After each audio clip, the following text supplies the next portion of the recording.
इगतपुरी तालुक्यातील खेडभैरव येथील श्री भैरवनाथ माध्यमिक विद्यालयात दफ्तरमुक्त शाळा आनंद मेळावा उपक्रम उत्साहात साजरा।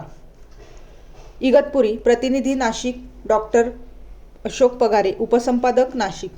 श्री भैरवनाथ माध्यमिक विद्यालय खेड आयोजित दफ्तरमुक्त शाळा आनंद मेळावा साजरा करून उपक्रम राबवण्यात आला।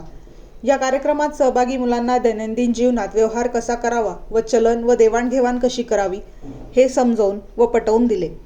यामध्ये सहभागी भाई मेहबूब मनियार, दिगंबर क्षीरसागर, योगेश वाजे, जनार्दन वाजे, विलास वाजे व गावकरी यांनी सहभाग घेतला। तसेच शेवाळे सर मुख्याध्यापक व सचिव, रतन क्षीरसागर, भोये सर, भोसले सर, वाजे sir, Gaikwad sir, Nikam sir व शिक्षक सहभागी होते। निर्भीड ज्योत न्यूजसाठी प्रतिनिधी अशोक पगारे उपसंपादक नाशिक। आमच्या यूट्यूब चॅनलला सबस्क्राईब करा, लाईक करा। अशाच नवीन बातम्या आपल्याला पाहायला मिळतील।